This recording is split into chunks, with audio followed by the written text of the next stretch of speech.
കഴിഞ്ഞ ദിവസമാണ് പ്രേക്ഷകർ ഏറെ നെറ്റിലൂടെ ആ വാർത്ത കണ്ടത്. മിത്രയായി അഭിനയിച്ചുകൊണ്ടിരിക്കുന്ന സായി ലക്ഷ്മിയെ പുറത്താക്കിയ വിവരം പ്രേക്ഷകർ അറിഞ്ഞത്. പിന്നാലെ സ്വാതന്ത്ര്യ സീരിയലിന്റെ ക്യാമറാമാൻ അരുൺ രാവണും പുറത്തായിരിക്കുന്നു. കാരണം എന്താണ്? കാരണം ഇതാണ്: സായി ലക്ഷ്മിയും അരുണുമായുള്ള പ്രണയം, ലിവിംഗ് ടുഗദർ, തുടർന്നുണ്ടായ സംഘർഷം, പ്രശ്നങ്ങൾ, ഇതൊക്കെയാണ് പരമ്പരയിൽ നിന്ന് നമ്മുടെ സായി ലക്ഷ്മിയെ പുറത്താക്കാനുള്ള ഏക കാരണം.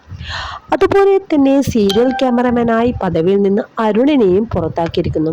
അതിനുള്ള കാരണം ഇതാണ്: സ്വാതന്ത്ര്യ സീരിയലിന്റെ ഷെഡ്യൂൾ സ്റ്റാർട്ട് ചെയ്തിട്ടും അരുൺ ഇപ്പോഴും ഉള്ളത് സി കേരളം സീരിയൽ അഖില എന്ന ഷൂട്ടിങ്ങിലാണ്. ഈ ഒരു കാരണത്താൽ നമ്മുടെ അരുണിനെയും സ്വാതന്ത്ര്യ സീരിയലിൽ നിന്ന് പുറത്താക്കിയിരിക്കുന്നു എന്ന വാർത്തയാണ് പ്രേക്ഷകർ അറിഞ്ഞിരിക്കുന്നത്. ഇവരുടെ വൈകിയാണ് എല്ലാവരും അറിഞ്ഞതെങ്കിലും പ്രണയം കാരണം സീരിയൽ സെറ്റിൽ പോലും എത്താൻ ഇരുവർക്കും കഴിഞ്ഞിരുന്നില്ല. അതുകൊണ്ട് തന്നെയാണ് നമ്മുടെ സ്വാതന്ത്ര്യ സീരിയലിൽ നിന്ന് രണ്ടുപേരെയും പുറത്താക്കാനുള്ള ഏക കാരണം. അപ്പോൾ ഇതുമായി സംബന്ധിച്ച് രണ്ടുപേരും ഒരുപാട് മാനസിക സംഘർഷങ്ങളും അനുഭവിച്ചു വരുന്നു. അപ്പോൾ നമ്മുടെ സ്വാതന്ത്ര്യ സീരിയലിൽ നിങ്ങൾക്ക് പഴയ മിത്രയാണോ ഇപ്പോൾ വന്ന മിത്രയാണോ ഇഷ്ടം? നിങ്ങളുടെ വിലയേറിയ കമൻറ്റുകൾ നമ്മുടെ കമൻറ്റ് ബോക്സിൽ അറിയിക്കാൻ മറക്കല്ലേ. വീഡിയോ ഇഷ്ടപ്പെട്ടാൽ മറക്കാതെ ലൈക്ക് ചെയ്യുക. തുടർന്ന് ഇതുപോലുള്ള വീഡിയോ കാണണമെങ്കിൽ നമ്മുടെ ചാനൽ സബ്സ്ക്രൈബ് ചെയ്ത് ബെൽ ബട്ടൺ ഇനാബിൾ ആക്കി വെക്കുക. അപ്പോൾ ബൈ.